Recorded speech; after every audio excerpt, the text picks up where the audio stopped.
Hello and welcome from Lovely Villain Designs. Reese and I are very pleased that you are joining us today. If you're new, welcome. If you are already subscribed to our channel, welcome back. If you're not subscribed, we'd love it if you would. What we're making today is an envelope style mini journal, kind of like a folio.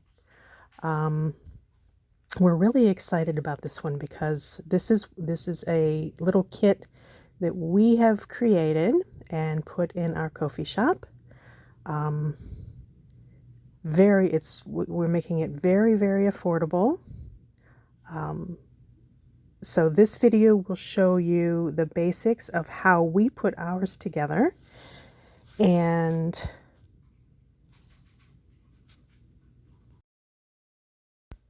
this is my first time doing a voiceover, so for some reason there was a big silent gap right here. So I'm coming in to fill that.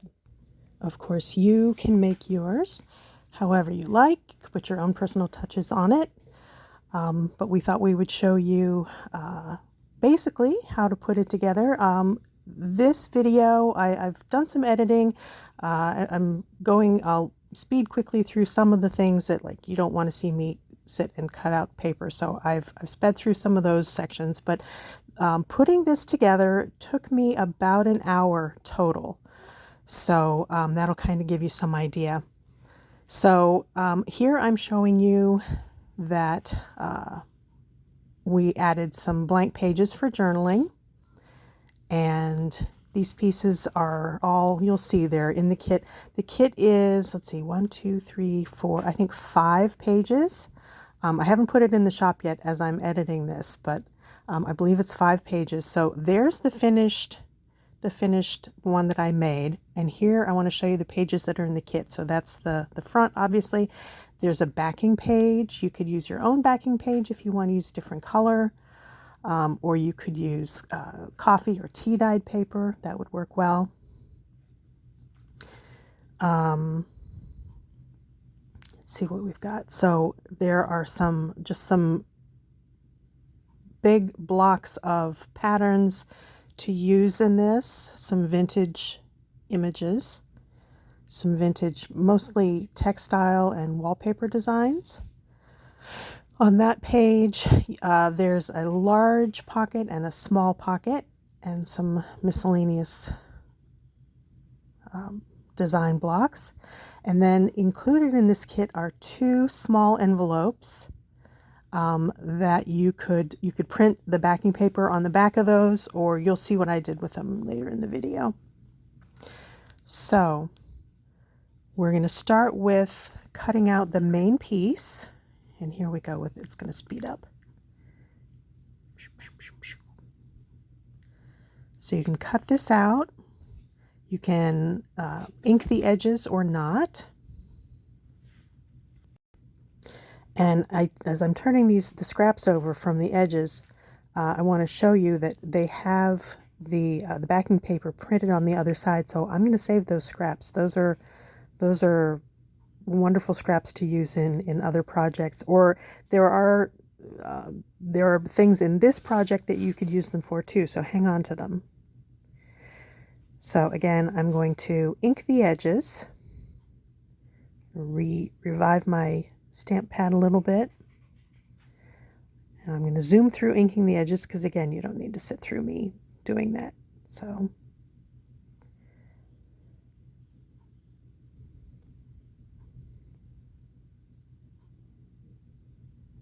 and then I remember that I wanted to use my corner rounder on those corners before I ink it, because then I can ink those corners too. So I'm inking the front side, the back side edges. Obviously that's optional. A lot of these, most of these steps are optional. You can do whatever you'd like with this project. This is just how I envision it. So on this side, you can see a faint white line that I'm showing you right here. That is a score line or a fold line. So I'm lining up my ruler. There are several ways that you can do this. You could put it in a scoreboard. You You could do it like I'm doing here with a ruler and just kind of fold it up along that line. There's another technique for scoring that I will show you later in the video. So I'm folding that up. Sorry, a few things are off out of frame and I apologize for that. So I'm taking my small bone folder and giving it a good crease on there. Then I will take the other end and fold it up not quite to that crease. So you'll see where I'm folding it here. And you don't have to measure. I don't like measuring. You can measure if you want to, but it's not fun for me to measure. So, and I'm showing you that I left a little bit of a gap there. Where you fold it is up to you, but right about there is pretty good. Reinforcing that crease with my little bone folder. And there it is. Okay, so the base of it is done, and I'm showing you that there are flowers on there that are facing that way. So this would be the upright position of this particular piece. And that's important because it will show you the position of where to put the pockets. So now I'm going to speed through cutting out the pockets. Did I ink them? I don't remember.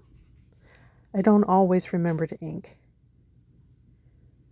No, but here I'm showing you. So there's that little divot, the little thumb notch, and you could use scissors to cut it out, but I'm going to use my 1-inch circle punch. Just makes it easy and it makes a nice, neat, even divot.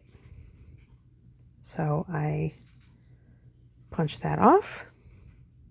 And obviously, if you don't have the circle punch, then you can just use your scissors. Doesn't have to be perfect. Nothing has to be perfect. At least not in our world. We like things that are imperfect. Oh, so I did ink it. Sorry, I did this video yesterday and I don't remember exactly all the steps I went through or in what order. So again, I'm showing you that the flowers on there are facing that way and the flower on the pocket is facing that way. So you're going to want this piece to be glued right in here. And just make sure that you don't cover that fold line on the left. You still want it to be able to fold and close right like that.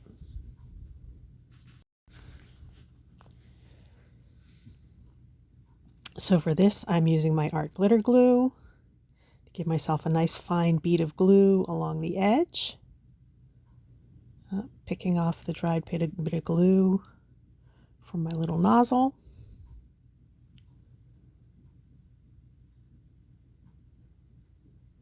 So I'm going to glue down the side and the bottom. I'm not going to glue the top because I want to leave that open for extra space for putting in whatever journaling cards or folded papers or tags, whatever you want to put in there.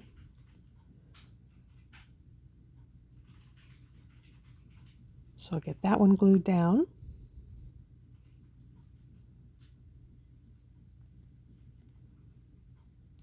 And then the little pocket, I'll glue on that side.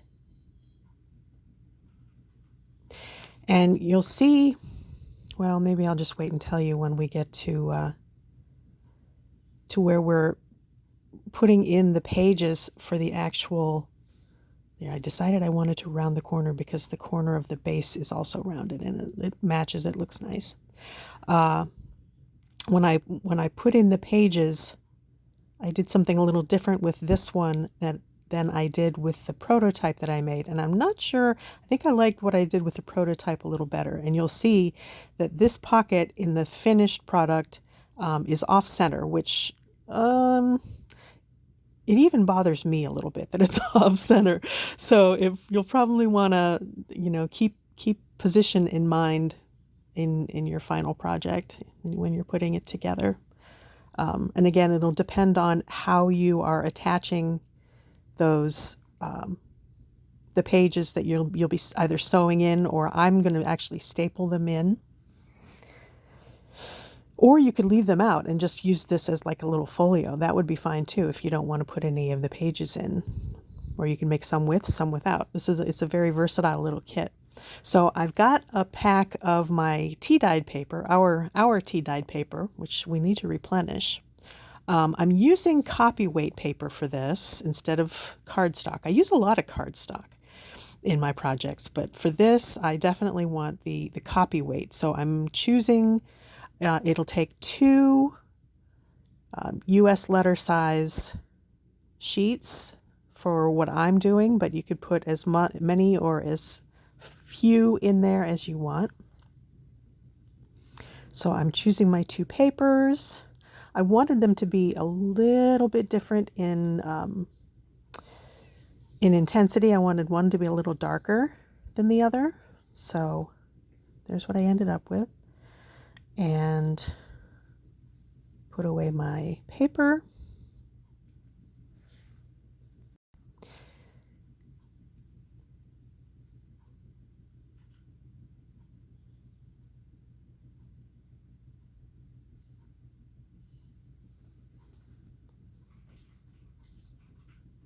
And our tea dyed paper smells wonderful, in my opinion. As I'm opening that pack, I get a nice waft of the tea fragrance, and it smelled really good. So now this is all entirely up to you how you want to cut and fold. Again, if you choose to put these in to make it like a mini journal, it's up to you how many sheets and how you want to cut them and how you want to fold them. You'll see what I do here. I make some that are a couple of different sizes, and I just tear them with my ruler. So that's what I'm doing here. I'm kind of, again, I'm not measuring like in inches, because I don't like to do that, frankly. So I'm just holding it up against the base. Oh, and I am inking that inside fold so that it makes it easier for me to see where I'll be attaching these pages and for measuring purposes. So I'm measuring for height. I'm going to make a little mark here so I know where to tear that off so it'll fit.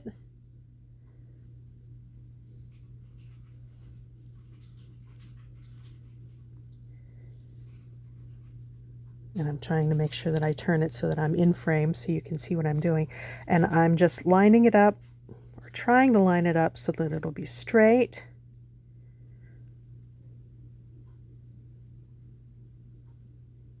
Sometimes it's hard for me to care if it's straight or not. Again, I prefer imperfection in my projects. So, but this one I got it so it's reasonably straight. And of course, one part of that is larger than the other. So now I'm using the one that I just tore to make it this approximately the same height on the other page. So I've got it up against that. I'll make another little mark here and here. So I won't even have to line it up on my cutting mats to make sure it's straight. I'll just tear it from one mark to the other. Little shortcuts to make things easier for myself. I'm all about that. So, okay. So now I've got the paper, the 2 tea-dyed papers are now torn and ready to fold and assemble in there. So now you can see when I hold it up against it, it still is wider than the base. So I'm holding it up there to make sure that it will fit, and I'm just going to fold down the side. And you could either tear it off or cut it off. I'm going to leave it on there as just like a fold out for extra journaling space. Plus, I like the look of it. I like the look and the sound. I love tea dyed paper and coffee dyed paper because of the sounds that it makes. So the more of it that I use, the better, in my opinion. The same with this one, the larger piece. Folding that, lining it up so that I fold it so that it fits. reasonably straight. And the second smaller one, I'm doing the same thing.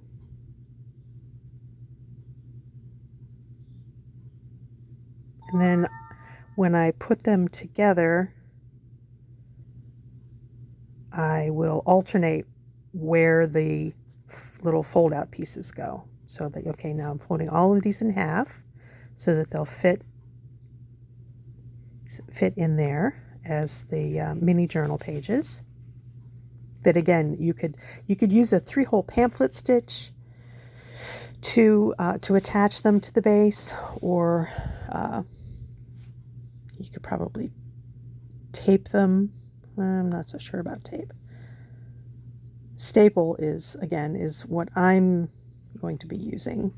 Now for this piece, I'm actually folding both sides in, just to be a little different. And what's funny is I realized that I had to do it with my left hand, and this is one of, like, for some reason, I'm right-handed, and folding with my left hand was more challenging than it really should have been.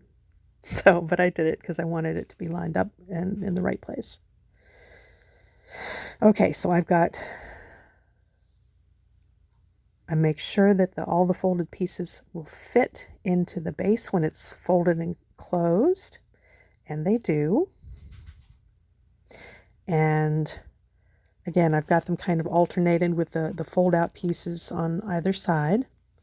Now, I could have edited this out, but I didn't. First I clipped them together, and then I'm like, oh wait, I need to clip them together and to the base. So I took the clip off. My blooper, I'm just leaving it in. So I get them all lined up and kind of fold it part way so that I make sure that it's all lined up where it needs to be. Put the clip back on.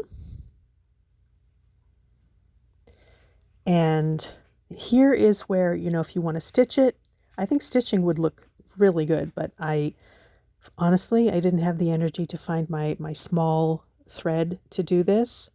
I know exactly where my big needles are and where my wax thread is for larger journals, but I didn't have the energy to look for it yesterday. So I'm like, okay, I've got this really cool, and I know not everyone has one, but I've got this really cool long arm stapler that I got specifically for this purpose. So that's what I decided to use. This is something that, I'm guessing most of you will not have one of these, but you could probably, I'm assuming you could open up a regular stapler and just like open it up and staple it in the middle like that. But yeah, so here I'm lining it up, and I'll show you in a second on here where I put a mark. I put a mark on the stapler so that I knew exactly where the staple would come out, because I kept putting it in the wrong place. And when you're trying to staple a spine like this, you really need it to not be off center, or you need it to be lined up as accurately and as straight as possible. So, and in my prototype, I actually stapled one that was off, and I had to take out the staple. And here, now I'm going to show you, look, right here is where the little mark is, so that I look from the side and I can tell exactly where the staple's going to come out. That was like the best thing I ever did for using that stapler. So now I've got the staples in, and I've got this, the rough side of the staples is on the outside. So I decided you could cover it with paper or washi tape.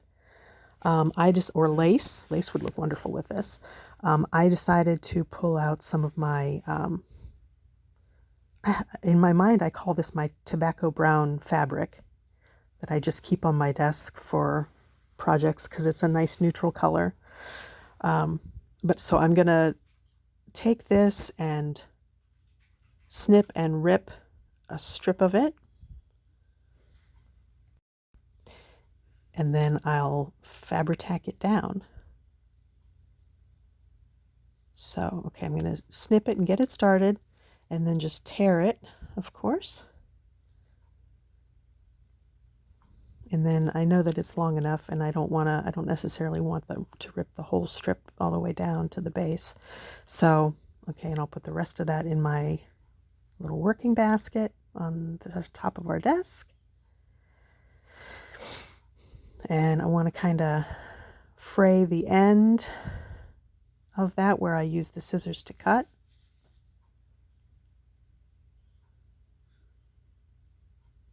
And then I will be using Fabri-Tac to, oh, and of course I can go ahead and take that clip off of there. I don't need that anymore. It's already, everything's all attached. And that clip was just going to be in the way.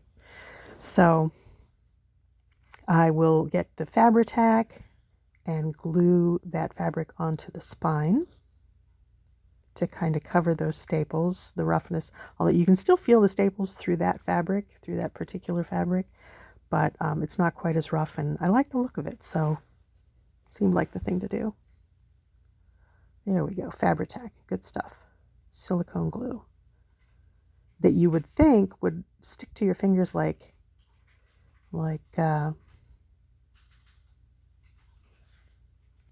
super glue. I couldn't think of the word, super glue.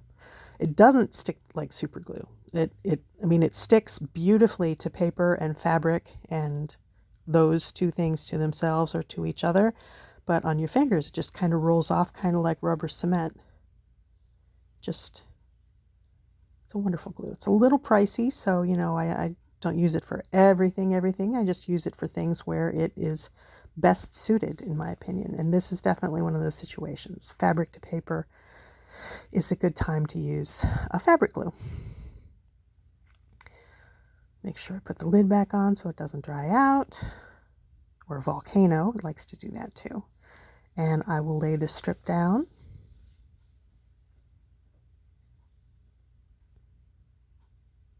Oh, I was dealing with, well, when you rip fabric like that, you get like loose threads. I was pulling them off, and actually this one, because it's a nice neutral thing, sometimes I save those long threads that I pull off because they are nice for layering in clusters and stuff. So, okay, put that down, line it up at the top, and then I'll trim off the bottom.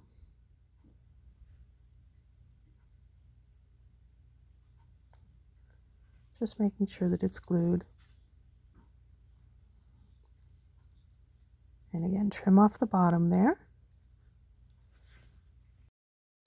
And that's done. All right, so we've got the signature sewn in there. The page in the middle, in the prototype, I decided to turn those into little like side tuck pockets. So I did that too for this one because it's a nice place to put like some of the smaller journaling cards and some things to add some extra interest, some extra writing space. Because for anyone who likes to write in journals, I don't. I like just the creation and the decoration part, but a lot of people really like actually using the journals to write, which makes perfect sense. So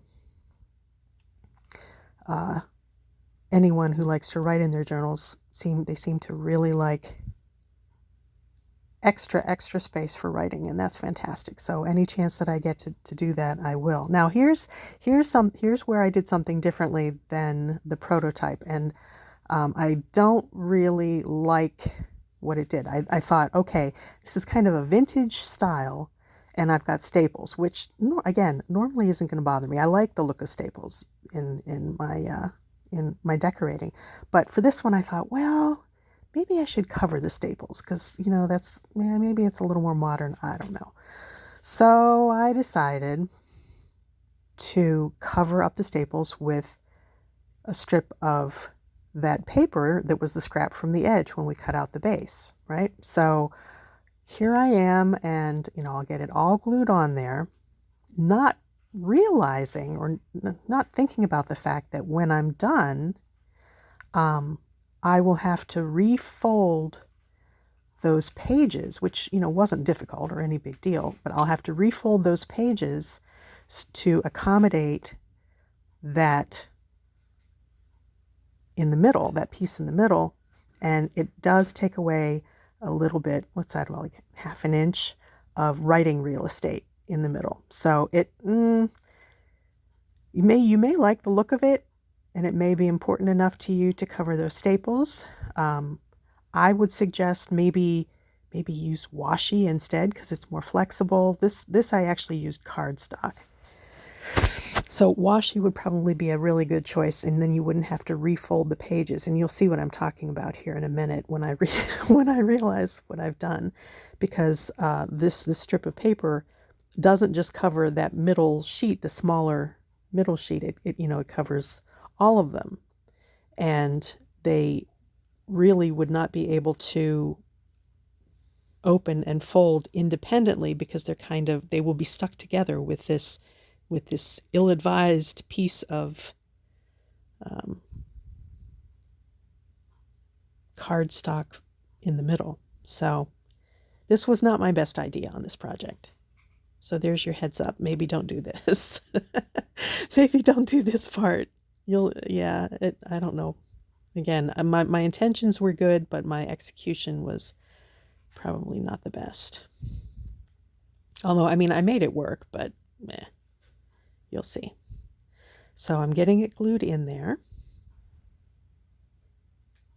And it will also change the profile of when this is folded closed. It makes that fold more bulky, which may or may not matter to you. I mean, I don't mind the look of it when it's closed and that end is a little bit thicker. But again, that might matter to you if you're trying to cut down on bulk in your projects, especially if you're using this to put, see there, I have to refold everything. Especially if you're using this to put in a larger journal as like, a little mini journal that you stick in a pocket or something. So maybe don't do what I did unless you really like this idea.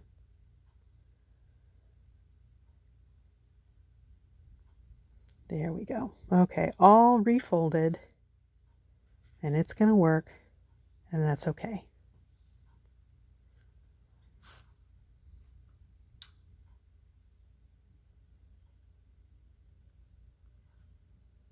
So I'm going to go back and reference the prototype that I made to see what else needs to be done. I have these pieces that I have stuck in that tall pocket on the front. And of course, those are from pieces on another page in the kit. This one with the pretty patterns and designs. That big one in the middle is just the right size to fold lengthwise in half. And I think I round the corners too. I'm pretty sure I round the corners.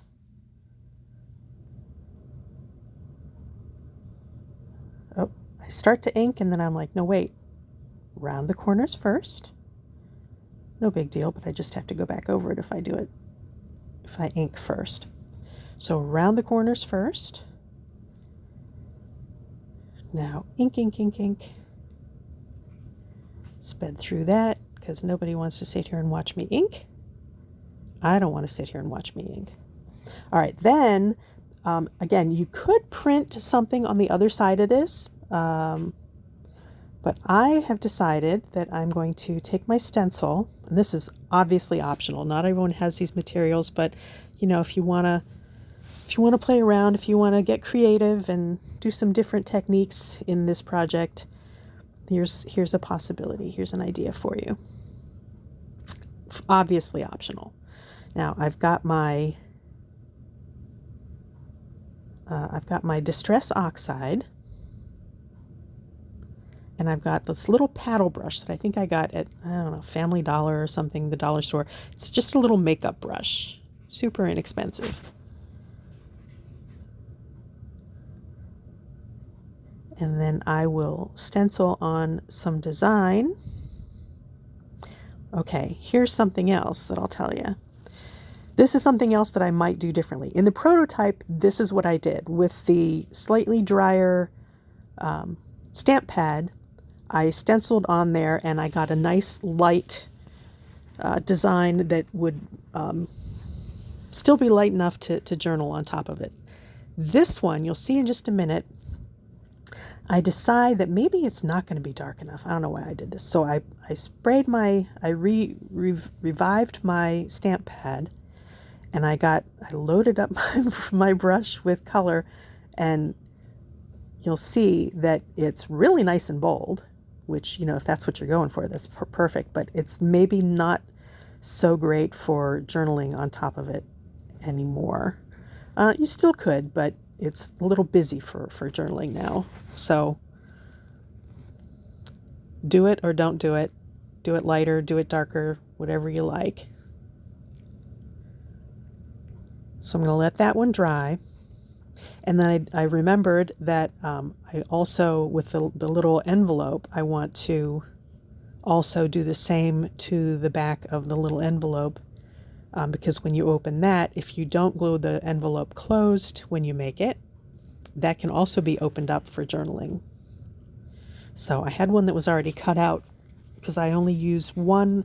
The kit comes with two of the envelopes of this shape and size, with two different designs. So I used one on the other one. This one I had already cut out from when I was making the prototype, so I didn't have to cut it out twice. And again, I'm going to stencil on the back of this one too with the darker color. It's not quite as dark as it dried. Well, I guess it is because I really go at it, don't I? That's okay. That's a little lighter. I love the pattern, so I'm not sad about that. But again, it's a little busy for actually journaling on it, and that kind of takes away a little bit of the purpose of having those blank backs. That's all right. This is the version for if you like the aesthetics of it. Okay, now I'm going to score the flaps of this little envelope. And now for two sides of it, I'm going to score it like I did the other thing, where I line up the ruler from corner to corner, and then just with my fingers slide underneath and kind of fold it up to kind of score it that way. So I do that with two sides.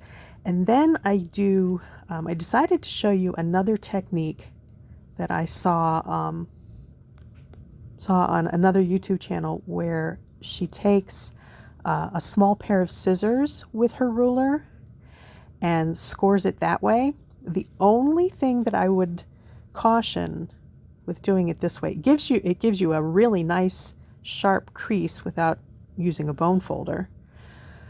The problem, though, is if you're not careful, if your scissors are really sharp, or if you push too hard, or if you go over it too many times, you're really breaking the fibers, and you might actually cut through and cut off the flap. I've done that. And this second one, you'll see, I go over it twice, and I pushed a little hard, and it didn't cut. It looks fine, but when I folded it, I was like, oh, I really broke the fibers, so that's going to be a weak, there's a chance that one will eventually break off. See, well, you can't, I'm remembering how it felt when I was doing this, but yeah, it weakens the fibers, though it will make those flaps easier to tear. So now I'm folding this one in half, because that's going to go in the big pocket.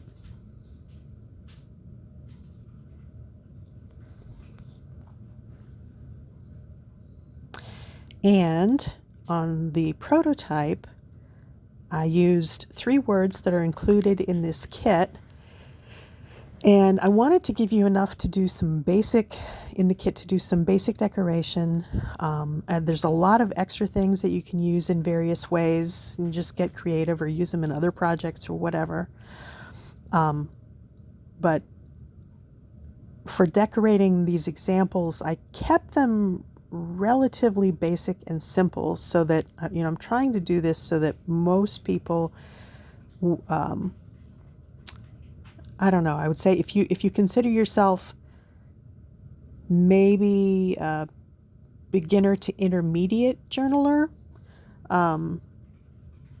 it's not that a beginner couldn't do this, but you may not have all the tools may not have all the materials and tools to make some of these things. Maybe you don't have distress oxide. You know what I mean? So, to do this example, I would consider this more intermediate as far as supplies, but as far as skill, it's just easy. It's very easy. Like I said, it took me an hour, and that's because I maybe put in a couple extra steps that weren't necessary.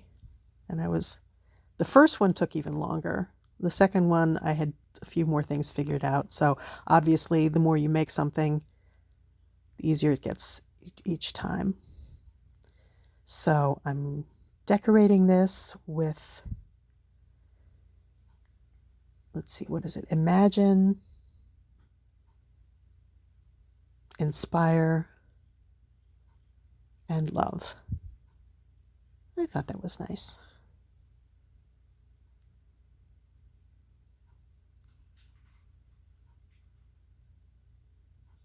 Okay.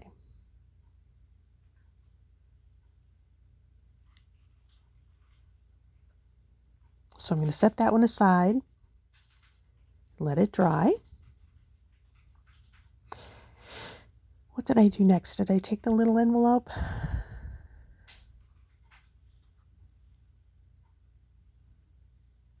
Oh, okay.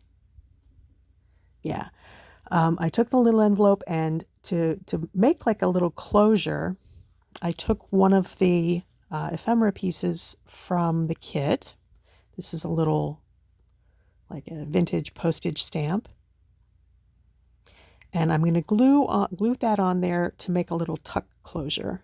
So I'm sorry, I'm so sorry I'm out of frame. I only put glue on the bottom half of that vintage stamp, and I will glue that to the bottom, and the top is unglued.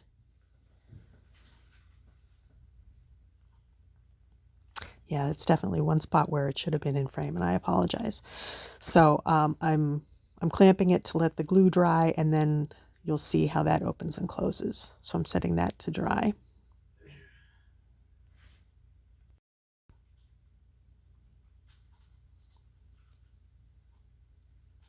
And you can see how this fits nicely into the pocket, or it would fit better if I weren't trying to shove it on there with the label getting stuck on the pocket. My eyes are not great, so I can see it in the video. I couldn't see it while I was doing that. Like, my eyes are really not great anymore. All right, so next up, while those dry, I decided to, or the next thing is to make the little tags for the back pocket. So I just sped through cutting out those pieces from that page from the kit. And here's another thing, that this is a tool that is completely unnecessary, and I don't know why I felt like I needed to have it, but since I do have it, I'm going to use it. And it's just like a little corner punch that makes corners like tag corners. So I'm chopping off the sides, and you could just as easily use your scissors, cut off the little corners. Really, you don't need to get the extra tool. I like it because it's an easy way for me to make sure that I'm cutting them off evenly. Like, it's just easy, and it was an inexpensive stamp.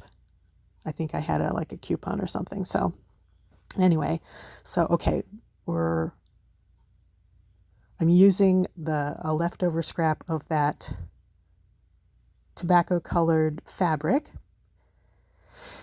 and I'm going to put a little decoration on this tag, the first one with the map. It's another, like a little stamp that's also included in the kit. I tried to only use graphics that I included in the kit, so that you can, hopefully recreate something as close to this as you'd like using only this kit. That, again, I don't have it in the Ko-fi shop as I'm recording this, but I'm not going to be charging much for it. I just want to see I want to see if people like it. I love this kit. I love these designs, this vintage design.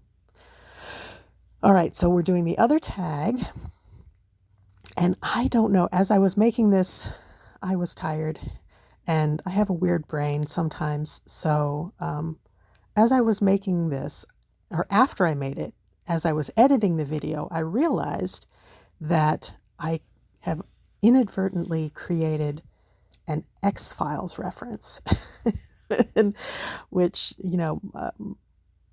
most of you might not get the reference, but you can see what I have on there is it's a peacock and family, so the Peacock family, and it's from one of my my favorite creepy X-Files episodes. Just a random thing. So I'm gluing these things on here. I don't think I even inked them. I think I just popped them on there. Sometimes I ink, sometimes I don't. Doesn't matter. And I've got my little pieces of fabric.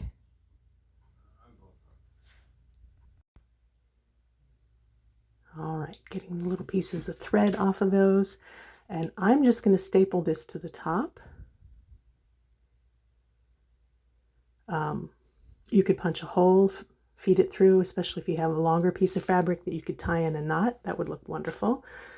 But these are they're just little tags. They're not spending a lot of time on them. I just wanted to make something to put in that pocket in the back using what is included in the kit. Aside from the fabric, of course. You'll have to find your own fabric. Sorry. Can't print that. Although, how cool would that be? Maybe a 3D printer to print some fabric? Is that possible? I have no idea.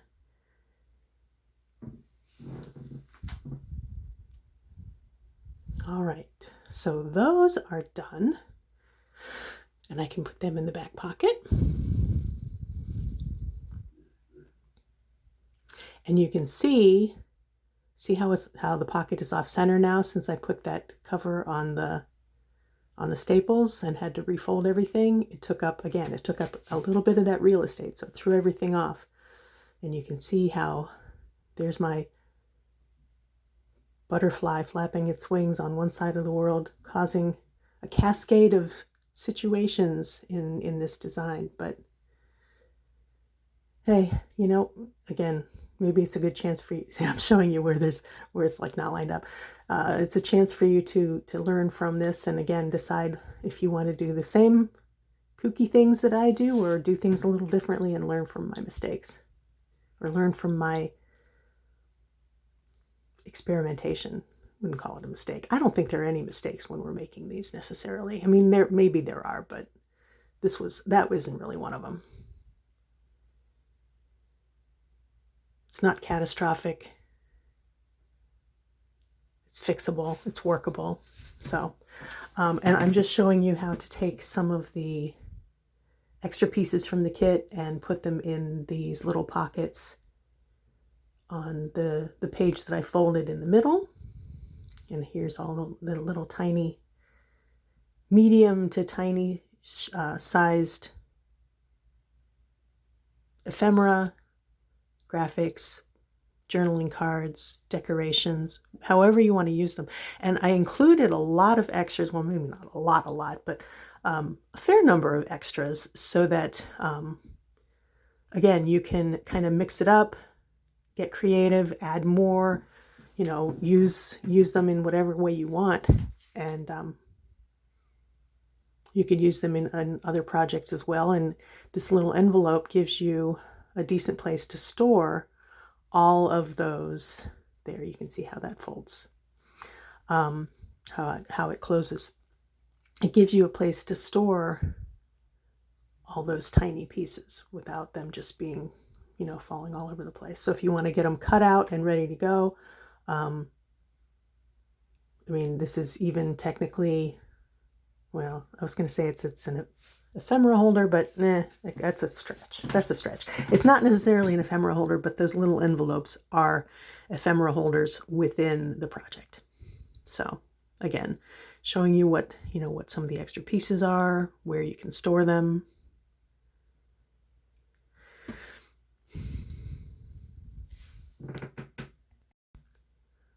All right, and we're going to be coming up on the end of this. I'm almost done with it. I think the only thing that's left maybe is I used a Velcro closure to keep this closed. You could also just take a piece of twine and tie it closed. That'd be fine, or a little piece of fabric. Especially, I mean, not everyone has the little Velcro dots. Again, you know, it's just an option. For me, they're an easy way to do something like this, and they're a little they're nice and strong as far as, you know, keeping it closed, as long as the sticky will stay stuck to your paper and not tear it. You wouldn't want to use the Velcro dots for closure for something like copyweight paper.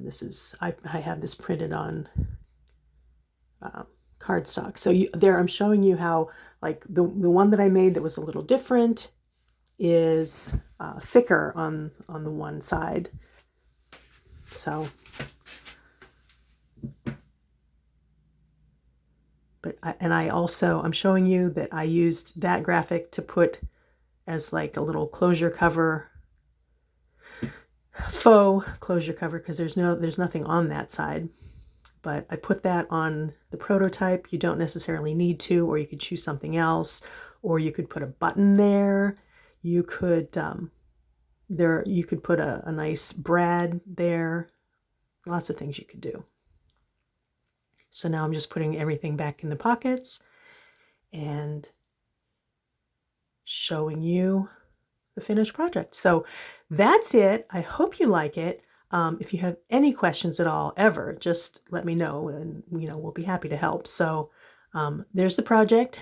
Thank you very much for watching. We hope you will continue to join us for future videos, and happy crafting.